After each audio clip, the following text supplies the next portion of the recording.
Yes, reggae fans, this is Fully Full Word, and you're tuning in to the top ranking podcast sound, best sound in the world, so don't disappoint me. All right, you're tuned in to another episode of the Top Ranking Reggae Podcast. It's the show where you get to hear the stories behind the songs. My name is Glenn Holdaway, and I'll be your host. And today we have an amazing guest in the building, none other than Emch, one of the founding members of the Subatomic Sound System. In our interview today, he shared with us his experiences collaborating with some of the most influential Jamaican artists of all time, including Lee Scratch Perry, Mykal Rose, Elephant Man, Anthony B., and many others. Now, if you are a reggae fan and you aren't familiar with Emch or Subatomic Sound already, these are definitely some names that you need to know. They are true innovators in reggae music, not only for their studio work, but also their groundbreaking live shows. On the recording end of things, they were the first to officially make the connection between dub reggae and dubstep. Fellow reggae historians take note of this. In 2008, they recorded their first collaboration with Lee Perry on a tune that would come to be known as Iron Devil. This was an extremely groundbreaking record because this song would be the first time that Lee Perry did a dubstep song. So think about this. This track features one of the fathers of dub, Lee Perry, doing a style that he essentially is the grandfather of, since dubstep is in that dub lineage as well. And just to put this in perspective, this would be like if James Brown, the godfather of soul and grandfather of hip-hop, did his first hip-hop song and had it produced by DJ Premier, one of hip-hop's greatest producers. This is the level of collaboration we're talking about here, completely groundbreaking and genre-defining material. And also just the fact that Lee Perry did this at 72 years old just shows how he was always remaining at the cutting edge of music, and Subatomic Sound was right there, helping him push the boundaries of his limitless creativity. So definitely check out that tune Iron Devil for a seminal piece of reggae history. Subatomic Sound are not only pushing boundaries in the studio, they also completely reimagined how a live reggae show could be.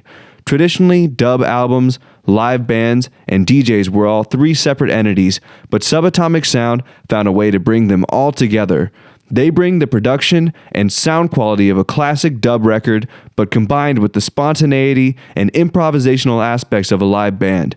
I've actually seen them live at the Cali Roots Festival, where they were performing with Mykal Rose of Black Uhuru, and let me tell you, their live show is like nothing I've ever experienced before. On stage, they had Mykal Rose singing, and a saxophonist and a percussionist playing as well. Behind them was Emch DJing and running tracks. But keep in mind, Emch is not just your typical DJ. He's also a producer, and he was using a laptop to run all of the individual stems into a mixer where he was doing live dubs the entire show. In the audience, it sounded like I was listening to a pristinely produced dub album, yet it harnessed the energy and power of a live show. It was truly an incredible show, and it was like nothing I'd ever seen before from any DJ or live reggae band. So, now that you understand what a live show from Subatomic Sound is like, I'm sure you can see now why they were the perfect band for Lee Perry. For the last decade of Lee's life, Subatomic Sound was Perry's exclusive touring band from 2011 until his death in 2021. During this interview, Emch and I talk a lot about his 10 years of getting to know Lee Perry. We talk about Lee's philosophical and spiritual beliefs, their tours all over the world, as well as the music that they made together. So if you're a fan of The Upsetter, you are definitely going to love this interview. So, with that all being said, I think it's time. Without further ado, I bring to you my interview with Emch.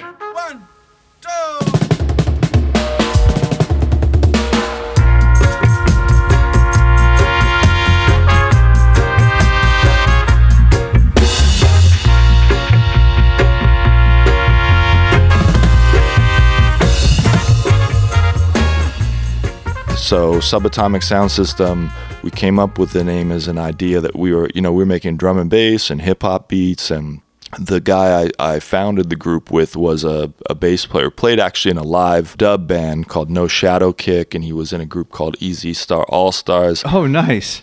Yeah, he was the original bass player. Yeah, he's the original bass player, before they started doing the cover albums that made them popular, like they were doing singles with Sugar Minott and people like that. They're more focused on Jamaican reggae because there's a huge Jamaican population in New York, which is where we were based and from. He specifically spent his whole life there. I'd moved there from in like the 90s. Nice. So basically, Subatomic Sound, you guys didn't necessarily set out to become like a reggae sound system or a dub sound system. Yeah. It kind of came from a collection of your guys' influences. Exactly. Like the influence of that music, sound system music, on this other stuff we were into at the time, because we were getting together in the 90s, and the time in New York at the 90s, like in the 90s, Giuliani was the mayor, and he was really like hard on clubs. Like he started enforcing this like 1920s regulation that said you couldn't dance in any venue unless you had what was called a cabaret license. Because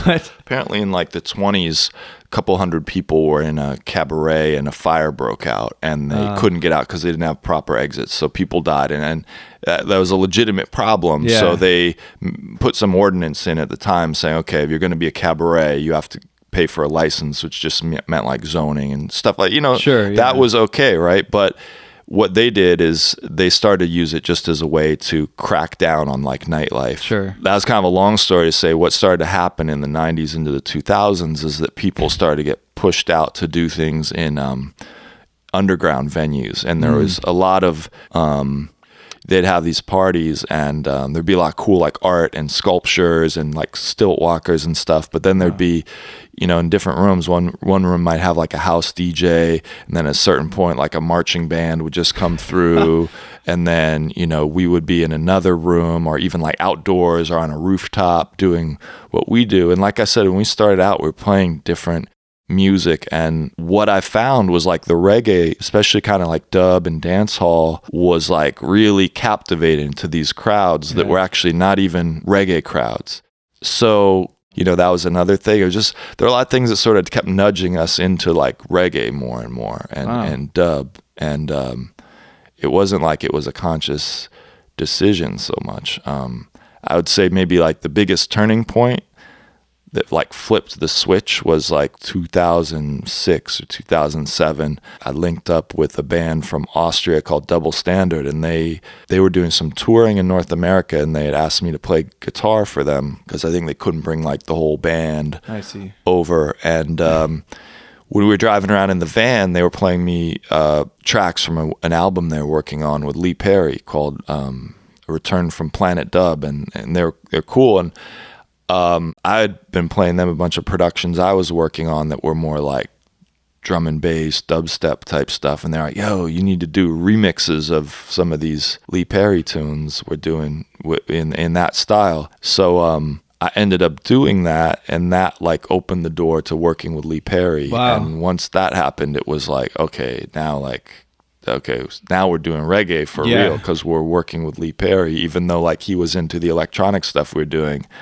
It was also like, well, we can't work with Lee Perry without being 1,000% like legit and hardcore about the reggae side of things. Even if we're going to do some other electronic tracks, we've got it, because he's the guy who created this whole thing. So we've got to do that side justice, Wow. Yeah. For me, it's like, and specifically with dub and reggae, there's like a spiritual component, and we're starting to work with like Lee Perry.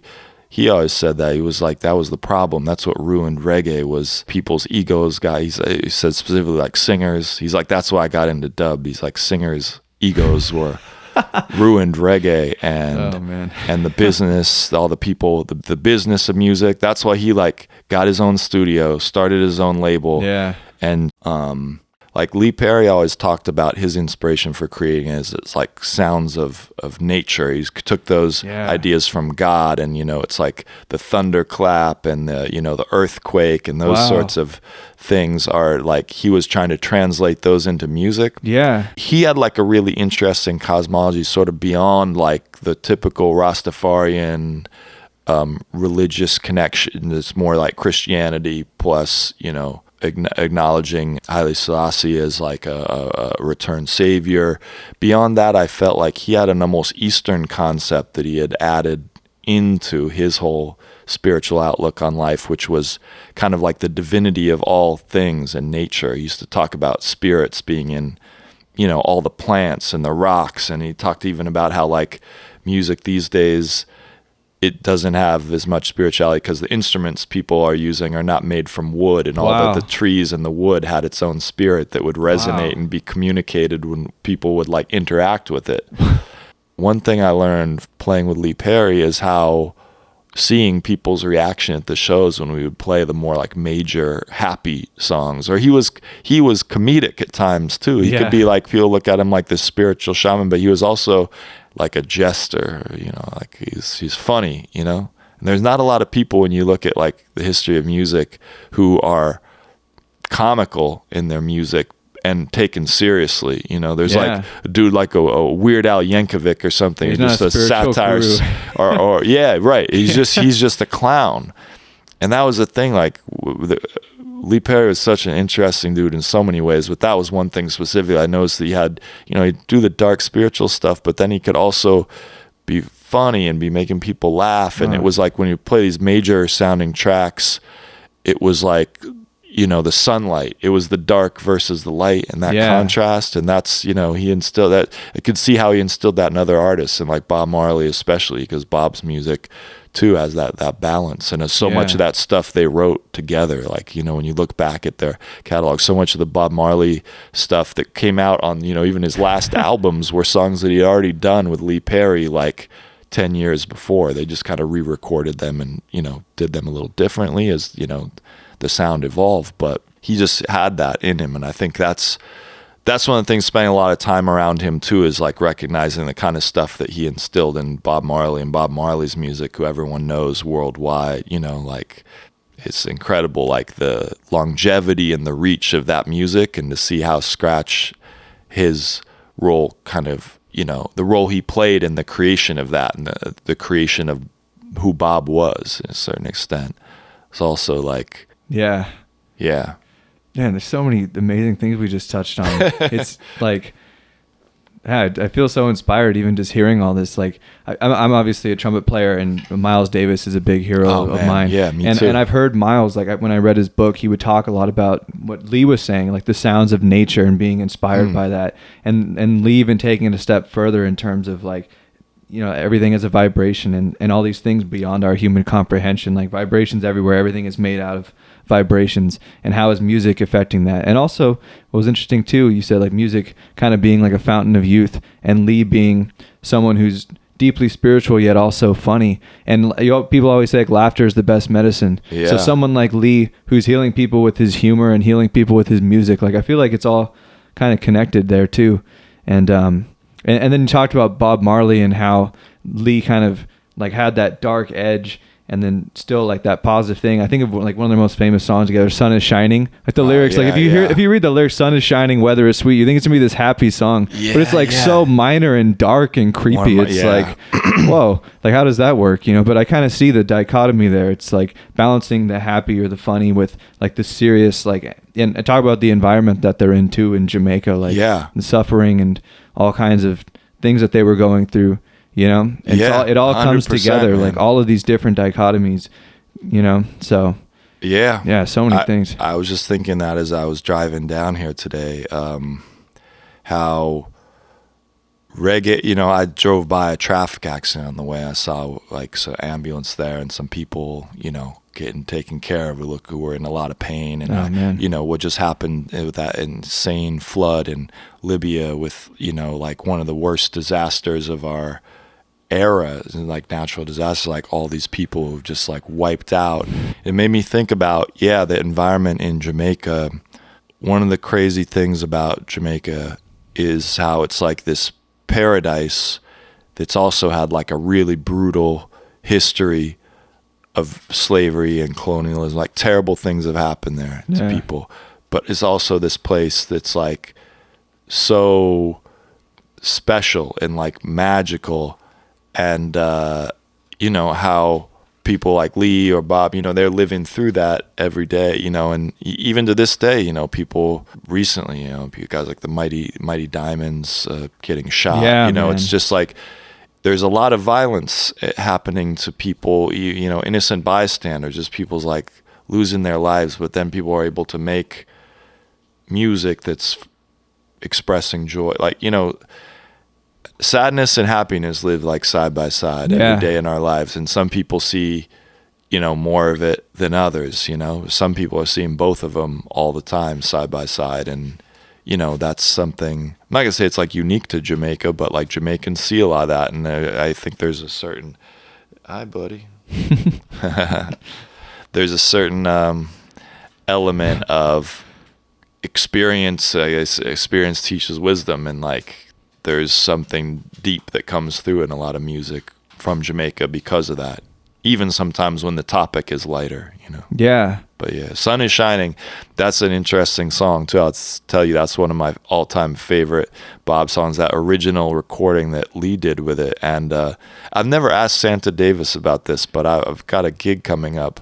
I somewhat ironically, it's going to be a benefit for HR from Bad Brains. Oh, wow. And he's playing drums. I'm dubbing some stuff out. And supposedly when they recorded it, it was a day where Lee didn't want to pay the band. It was normally, you know, like Family Man and, you know, his brother, the Barrett brothers. It was, you know, that's who were the upsetters in the early 70s. You know, I think they were harassing him, asking for more money for sessions. And so he went and got Soul Syndicate to do the session. So they were the ones who recorded on Sun is Shining, and supposedly Lee walked in during the session and just picked up the hi-hat from the drum kit and walked it. You've heard that story before, Santa too. told me that, yeah. He did tell you, okay, so he told you, yeah. So he's like, get rid of that thing. I don't like it. Yeah. What? Oh, okay. And so it's like very interesting too that song has no hi-hat. Like the rhythm is totally propelled by the guitar and the organ. And I never noticed it actually until I read that account of the story in Lee's biography. And then I was like, oh, wow, that's crazy. I've listened to that song so many times. I've never thought that was missing. But it's also like, it's kind of one of the like genius things about his approach to things. Yeah. Like take away things that you expect to be there and add things that you don't expect to be there. Yeah. And it creates like, you know, it creates an atmosphere, you know. And I think that's like one of the things that was also amazing about him is like he just challenged you on doing things like the way you thought you should do them. He challenged himself. You always want to change things, always want to like revise things, you know. And like, again, why separate from say like reggae and the music of Jamaica, he was just like a especially unique character, is like he was so creative and so driven to like the last day of his life to be just creating. If not music, he was working on like visual art, like his boots and his hat were like these constantly evolving sculptures. And so I love that story about, you know, the Sun is Shining session and Soul Syndicate. Those guys are kind of like mentors for me. And you know, they've told me all kinds of stories like that. And one thing that I've always loved about playing with them is, you know, we'll play like a song that they've recorded from back in the day. Yeah. And you know, sometimes we'll play it like we play the same rhythms for years, you know, but no matter how many times we play the same song, it's always different. Those guys are always creating. Wow. Like, there's always something that they're doing different, and it's always spontaneous. And I feel like that's something that Lee Perry really personified as well. Like, he never just wanted to do the same thing over and over again. It's always so spontaneous. And I actually wanted to ask you something. So I was hearing an interview with you at one point, and you made an interesting point about Lee, and he was almost as comfortable like destroying art as he was making art. Yeah. And I thought that was so interesting. I was wondering if you could elaborate more on that. Yeah, he just had like no reservations about, you know, spend a bunch of time making something and then just destroy it like it was nothing and move on to the next thing. And it was like he didn't place too much value in, you know, what he was doing. And it was also like a certain confidence that he was like, I'll just make something else great. Yeah. You know? I'm just, because that's what I do. He was more about like the process. Yeah. I remember one time someone, you know, he always had a thing. He had a little bit of a chip on his shoulder about like his singing, because you know, even his nickname Scratch was like it was sort of an insult, because he had a song called Chicken Scratch that became a little bit popular, but I guess people told him, it's like, you can't really sing and you're corny. So other artists would call it, just started calling him Scratch, like almost to make fun of him, that it was like one hit, like he was some one hit wonder or something. Yeah. And so Coxon never, he was always like the talent scout, but it was never really letting him sing besides maybe that one song. And so he always, wanted to do more singing, and a lot of people would criticize him, especially as he got older, for singing off key and stuff. And I remember he said to me one time, he's like, I never sing a wrong note. I sing like the note, any note I sing is what Ja told me to sing at that time. And if it sounds wrong to someone, it's just because if I didn't sing that note, then maybe I wouldn't sing the next note that's like the perfect note. And I feel like that's how he reached like his genius moments or created great things, because he just never stopped. He had no fear of doing the wrong thing and like people not liking it, because he was like, I'm just constantly experimenting, and in all these failures, eventually I'm going to do something that's perfect, because I'm going to find what I'm looking for. I'm just like searching. And that was like, that always stuck with me, like that idea that you just keep looking until you find it. But I think he was, a lot of times people don't know when they find it. Like that's one thing I realize as like a producer. A lot of times I think one of my things that I'm good at is when someone hits comes across some idea that's good, I can recognize it and sort of like, build off it. And, Lee was able to like recognize when he did good things, Yeah. But at the same time, even if he did something good, like we would do a show and he'd be like, we've been playing for a few years, and then he was starting to get really happy with like how the shows are sounding. He would be like, that was perfect. That show was perfect tonight. He'd be like, remember that, or I want that recording, or you record the show, like, give me that recording. And, but then he would always be like, okay, but tomorrow we're going to do something different. Yeah. That was perfect, but we're going to do it different, because it'd be like, well, if it's perfect, but maybe we could, it was perfect in that moment. But tomorrow we can do it perfect for that moment. Yeah. He has said to me, like, I'm never going to sing the song the same way twice, because it would be dishonest, Yeah. And so it's like, you got to do it how you feel at that moment. Otherwise, I mean, that was challenging to his audience. That was one of the things about him too that I learned. Like, I don't know, it was like an insight that it was just, he was challenging for his audience. A lot of times people would come to shows expecting, oh, this is the guy who like, taught Bob Marley or was a producer. They expect like a Bob Marley show, and they wouldn't give him that. Yes. Yeah. And he wouldn't even sing any lyrics of any of his songs. Or maybe he wanted to play the same song like multiple times in a row. Sun is Shining especially was one. He'd be like, sun is shining. And I remember thinking like, oh, I first started worrying, is he going senile? Does he forget that we played this song? And then I realized, no, it doesn't matter. He didn't forget. He just feels like sometimes he would forget. He'd be like, oh, did we play it already? He's like, I don't care. We're just playing again. Yeah. And then we play it, and he'd be like, right after him, let's play it one more time. Just be like, okay. Yeah. He's just like, it's a vibe. I'm feeling the vibe. So, he just wanted to have that, like that feeling. If he felt like if he was feeling it, other people were feeling it. Yeah. Which was like also a key to his shows. I realized one of the important things with him was like, not to be afraid if it was turning into a train wreck, because he was always in that searching process, and that there was almost always, maybe there's some shows that like didn't go well the whole time, but in general it was like, even a show that seemed like it was going off the rails, he would then like hit a moment where it was just like, it was like, it was like finding the resonant frequency of a room or something, where just all of a sudden everyone was on that same wavelength. And, you'd see like people crying or like, something where you're just like, wow, like I didn't see that coming. I thought like this was a disaster. And all of a sudden it's like almost like this spiritual moment, and people would have that. And I can say I like don't see that in many people's shows. You know?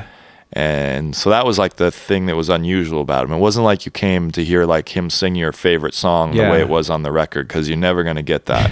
You're coming for something else, like almost this performance art that was unpredictable, that you were going to have a moment that was either like, I don't know, something that just connected with people, whether it was like a happy moment, a sad moment, or something. It was just going to have like that moment that people were going to walk away and be like, yo, And it's unique to that moment only. You know? Yeah.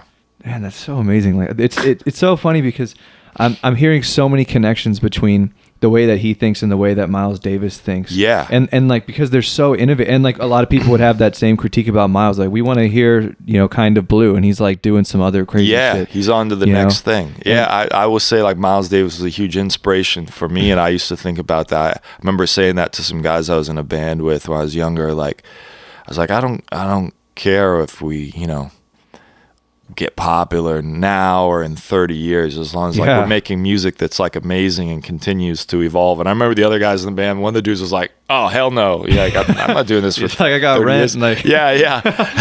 And, I remember thinking like, yeah, Miles Davis, that was amazing that he just kept like pushing on to the next thing and trying to dig deeper into music and go, back into like African roots and different finding, different rhythms and just broaden the whole like sphere. I also heard a story about like one time, I don't know, it was like someone was complaining about like when Coltrane was in his band about like him soloing or going on too long, and Miles said to them like, nah, you just let him do his thing. He's searching for it.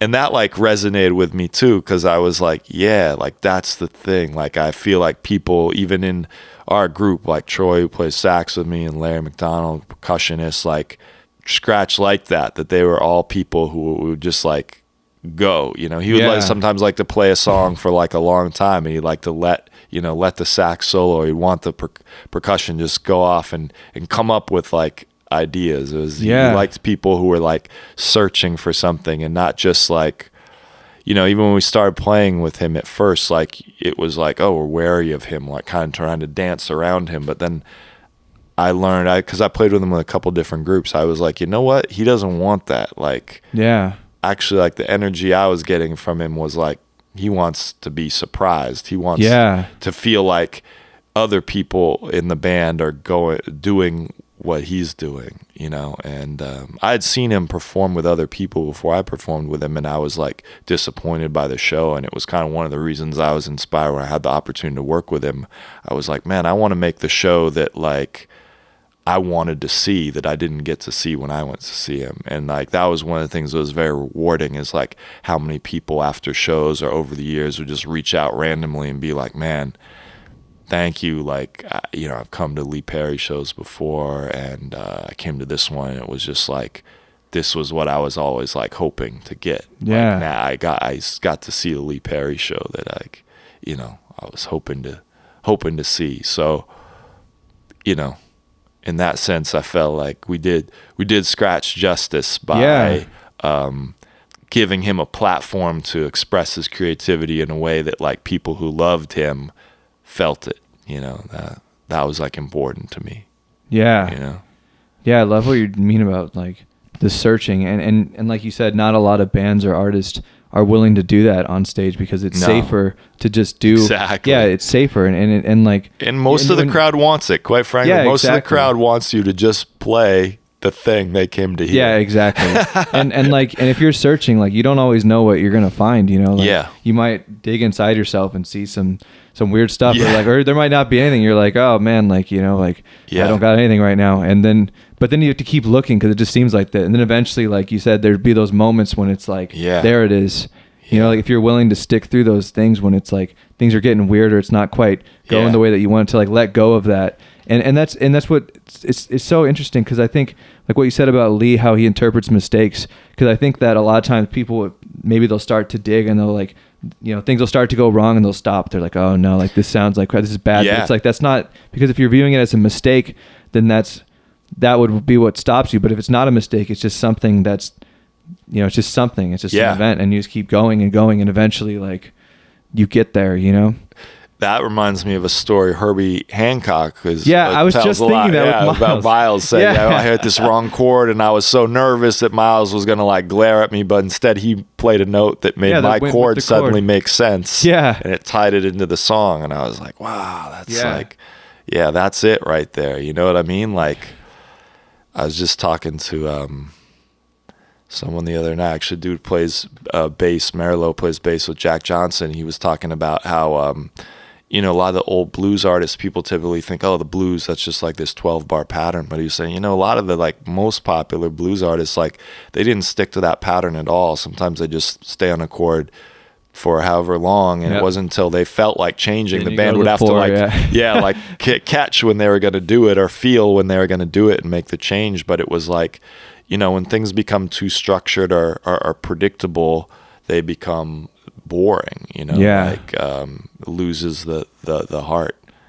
So that's like I have, one of my favorite things is like backing Jamaican artists, and like a lot of people, when they like, if they're not familiar with it, it's like, what do we do? Because it's like the song seems so simple. It's like, okay, real rock, bum bum bum bum bum. It's like, okay, like they're like, anyone could play that, but it's like the art is like, you have to be inside the artist's mind. Like all the band has to be on the same page, right, and like tuned into that thing, like that.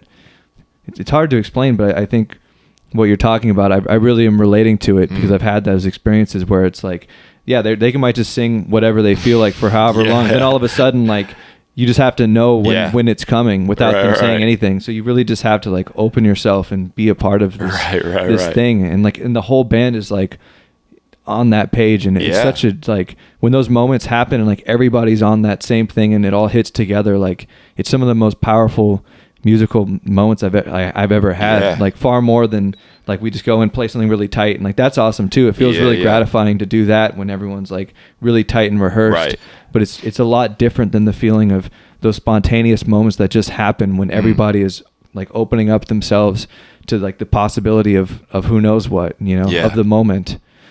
So like that.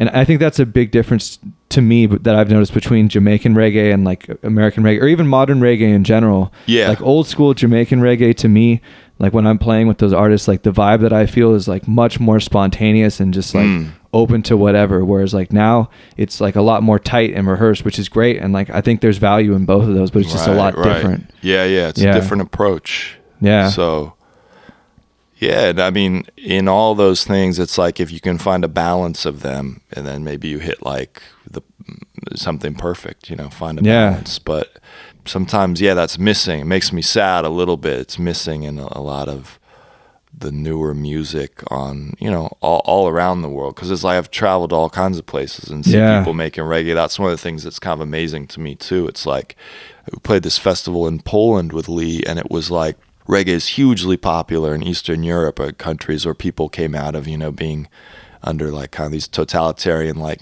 communist, post-USSR type situations, and, a lot of economic or political turmoil that was going on after that. And they're like super into reggae for those reasons. You know? And so, it's interesting to see how like reggae culture resonates, globally across like Africa, even up to Russia. I went to performed in Russia at one point, and I remember meeting these guys that someone linked me up with to like perform with, and they couldn't really speak English, but they could sing like songs I did back to me, and I was like, oh wow, this is crazy. And someone like translated, like, they're telling they've got like your 12-inch record in like Russia. I had no idea how it could even have reached there. We didn't have distribution there or anything. So they're like, they've got this record and they love this song, like Respect the Foundation. It was a tune we'd done as like a remix of Lee Perry's like Blackboard Jungle, and I'd Jadan Blackamore singing on it, and that was like his hook, which is actually a funny, like looping back to what we talked about earlier. It was funny because he was going to record a verse on it, and we were like checking the mic, and I was recording already, and he just sang like Respect the Foundation, and I was like, yo, what was that? And and he was like, what was what? And I was like, that thing. And then I played it back to him. He was like, oh shit, you were recording? I'm like, yeah. I'm like, yo, that's like the hook of the song right there. And he was like, yeah, okay. So put that in, and then it was funny because that's what these Russian dudes like sang to me, and I was just like, oh, that's wild, man. That music like reached all the way over here, and like these dudes are singing. I remember I called Jadan. I was like, almost like brought a tear to my eyes. Like, that like, Yeah, man. A lot of amazing things in there too. Like, you talk about new releases, and before we wrap up, I'd be remiss to not mention your new version of Dub Organizer, which I had the pleasure of jamming with you the other day. Yeah. And you did an amazing job with that. And I want to give you the chance here to talk about what you have coming up, what you're working on, and, what else. What's the future looking like for you guys? Thank you, man. Well, the past year we did a handful of shows with Mykal Rose, which is how you and I met, actually, hanging out backstage, talking to him, and before he jumped on stage with Revolution, actually, which was like interesting to kind of see that. I didn't know those guys were into him like that, so that was cool to see. That Cali Roots Festival, we never played at that before, so really? That was an interesting thing for us. I don't think Scratch, again, like that was a good example of somewhere where maybe people wouldn't have got what he was doing so much. And so it was cool to get a chance to do that with Mykal. But we recorded a whole album, and we're doing some touch up on that. I mean, I don't know when people will listen to this podcast. Who knows? It might be out by then. But a lot of like the sets we were doing there were some of his old tunes, but based on some of the new stuff we'd done with him.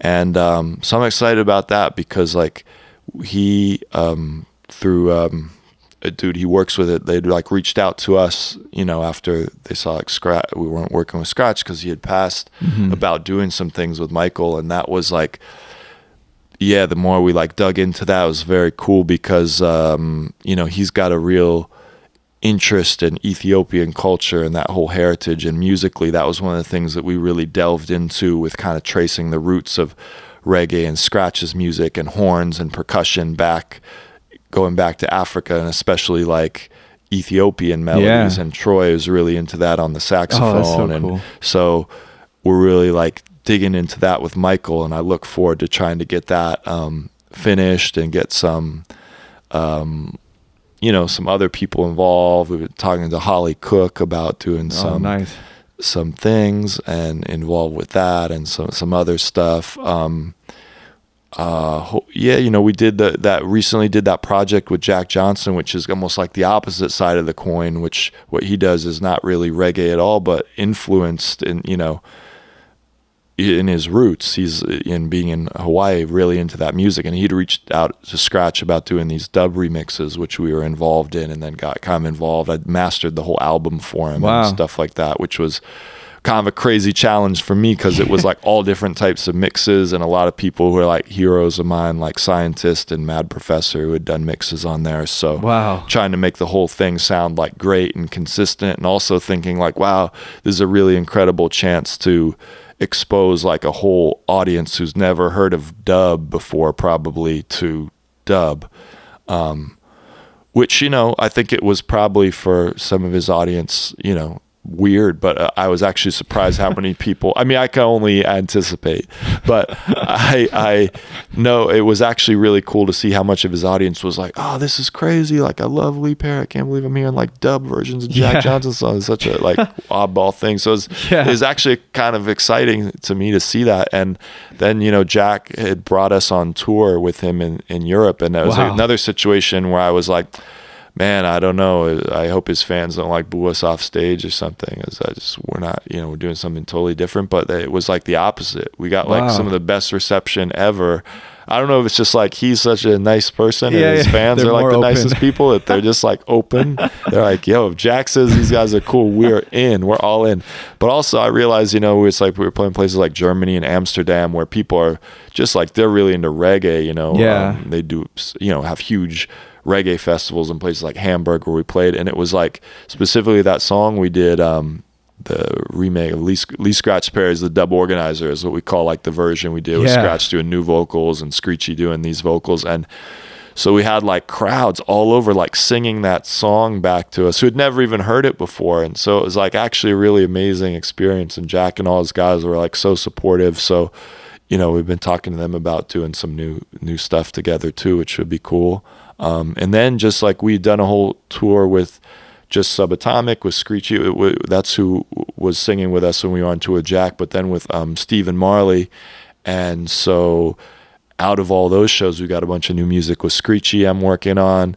And of course, we've got a ton of stuff with Scratch that's unfinished. Like we had a bunch of new tunes that I need to like go back to. And it's kind of like after he passed, like I just wasn't ready to like dig into it like that. I needed a pause. We'd worked together with him for so long, and a lot of people were like just kind of rushing productions out, throwing them out, just capitalizing on it. It was just, I don't know, it gave me sort of a weird and bad vibe, like seeing it's weird when you have like a personal relationship with someone who's like such a massively known public figure, because you got certain feelings about the way people are like talking about them or dealing with them or manipulating their name or exploiting their name in retrospect. And it was just like, man, I didn't want to get into it with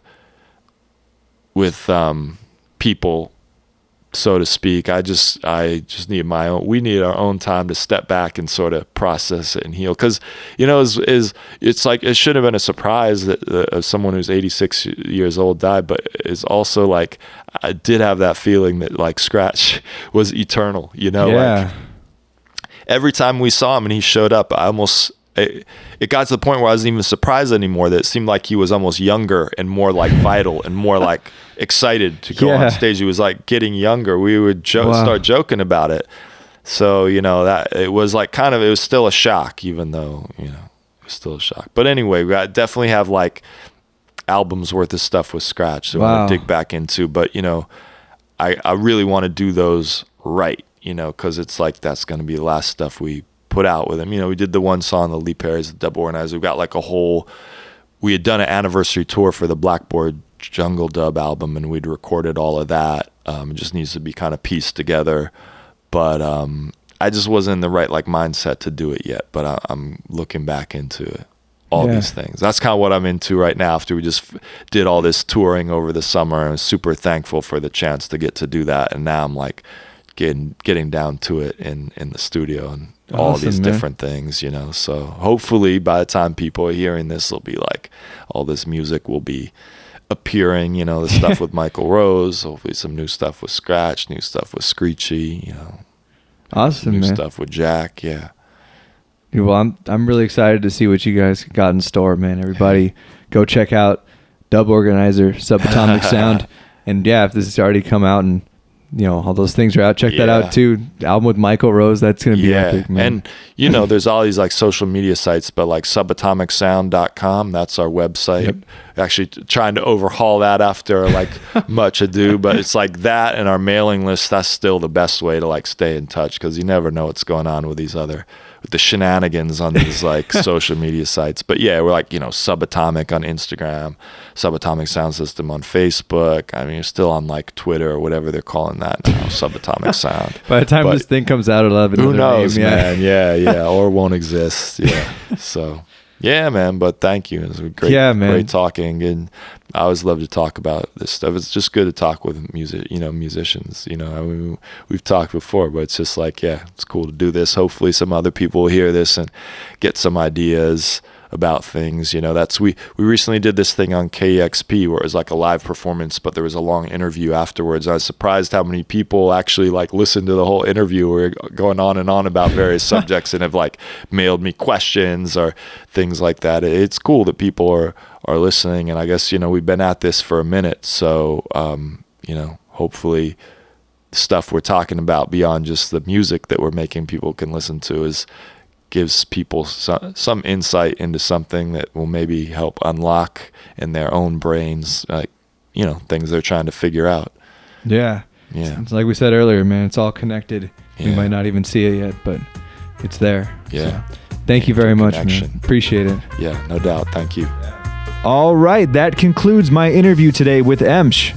I hope you enjoyed. Thank you guys so much for listening. If you enjoyed what you heard today, please leave us a 5-star review on Apple Podcasts. You can follow us on Spotify, Instagram, subscribe to our YouTube channel, check out our Facebook page. Tune in next time for more interviews with your favorite reggae artists and band members. My name is Glenn Holdaway, and thank you for listening.